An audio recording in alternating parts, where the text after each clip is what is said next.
मौर्य राजवंश के दूसरे शासक बिंदुसार का शासनकाल 298 ईस्वी पूर्व से लेकर 273 ईस्वी पूर्व माना जाता है। बिंदुसार की प्रसिद्ध उपाधि ऐमित्रघात थी। ऐमित्रघात से तात्पर्य शत्रुओं के विनाशक से है, शत्रुओं का विनाश करने वाला। बिंदुसार के पिता का नाम चंद्रगुप्त मौर्य और माता का नाम दुर्धरा मिलता है। दुर्धरा अंतिम नंद सम्राट धनानंद की बहन थी, जिसके साथ चंद्रगुप्त मौर्य ने विवाह किया और इस विवाह के फलस्वरूप बिंदुसार पैदा हुआ। तो बिंदुसार के माता और पिता का नाम क्रमशः चंद्रगुप्त मौर्य और दुर्धरा था। यूनानी लेखकों ने बिंदुसार को ऐमित्रोकेडीज कहा है। यूनानी लेखकों ने बिंदुसार को ऐमित्रोकेडीज कहा है। जैन ग्रंथों में बिंदुसार को सिंहासन नाम से पुकारा गया है। जैन ग्रंथों में बिंदुसार का नाम हमें सिंहासन मिलता है। वायु पुराण में बिंदुसार को मद्रसार कहा गया है।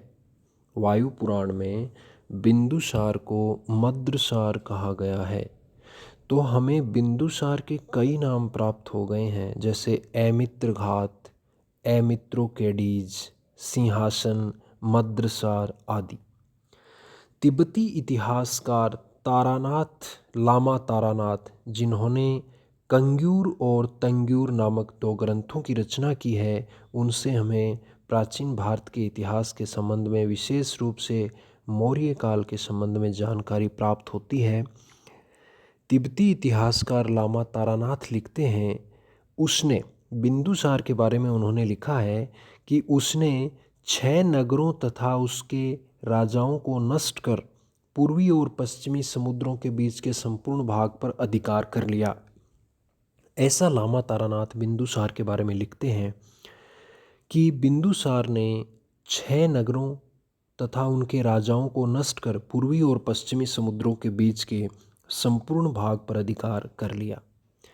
बौद्ध ग्रंथ दिव्यावदान के अनुसार बिंदुसार के समय तक्षशिला, जो उस समय उत्तरापथ प्रांत की राजधानी हुआ करती थी, तक्षशिला में विद्रोह हुआ। उस समय उत्तरापथ का जो राजपुत्र था या जो राष्ट्र यानी प्रांतपति था, वो था बिंदुसार का पुत्र सुसीम, जिसका नाम हमें सुमन भी मिलता है। लेकिन सुसीम है वो तक्षशिला में हुए विद्रोह को दबाने में असफल रहा, इसलिए बिंदुसार ने तक्षशिला के विद्रोह को दबाने के लिए अपने पुत्र अशोक को भेजा और अशोक ने वहां जाकर विद्रोह को दबाकर शांति व्यवस्था स्थापित की। ऐसा उल्लेख हमें बौद्ध ग्रंथ दिव्यावदान में मिलता है। बिंदुसार के समय अशोक था वो अवंती प्रांत का कुमार था। अवंती जिसकी राजधानी उज्जैनी थी। यूनानी लेखक स्ट्रेबो के अनुसार सीरिया के राजा एंटियोक्स प्रथम का राजदूत, डाइमेक्स बिंदुसार के शासनकाल में भारत आया। स्ट्रेबो बौद्ध विद्वान हैं, वो लिखते हैं कि बिंदुसार के राजदरबार में सीरिया के राजा एंटियोक्स प्रथम का राजदूत डाइमेक्स भारत आया था। एक अन्य यूनानी लेखक हैं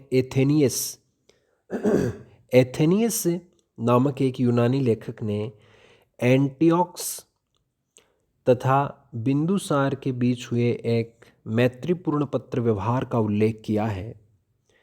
एंटियोक्स प्रथम कौन है? सीरिया के राजा, और बिंदुसार भारत के सम्राट। इन दोनों के बीच एक मैत्रीपूर्ण पत्र व्यवहार का उल्लेख यूनानी लेखक एथेनियस करता है। वो लिखता है कि बिंदुसार ने सीरिया के राजा से 3 वस्तुओं की मांग की। ये 3 वस्तुएं थी मीठी मदिरा, सूखी अंजीर और एक दार्शनिक। सीरिया के राजा एंटियोकस प्रथम ने इन 3 वस्तुओं की मांग में से 2 को पूरा कर दिया। मीठी मदिरा और सूखी अंजीर उन्होंने बिंदुसार के दरबार में भिजवाई, लेकिन दार्शनिक को उन्होंने दरबार में नहीं भिजवाया और इसके बारे में उन्होंने ये जवाब दिया कि सीरिया के कानून के अनुसार किसी भी दार्शनिक का क्रय विक्रय नहीं हो सकता। तो उन 3 वस्तुओं में से 2 वस्तुओं की मांग एंटियोकस प्रथम के द्वारा पूरी कर दी गई। बिंदुसार के दरबार में 500 सदस्यों वाली मंत्रिपरिषद का हमें उल्लेख मिलता है।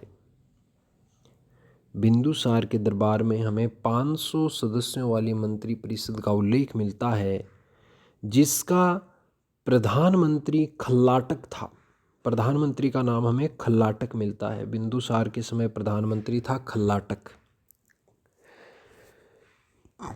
बिंदुसार को आजीवक संप्रदाय का अनुयायी माना जाता है, लेकिन थेरावाद परंपरा के अनुसार वह ब्राह्मण धर्म का अनुयायी था।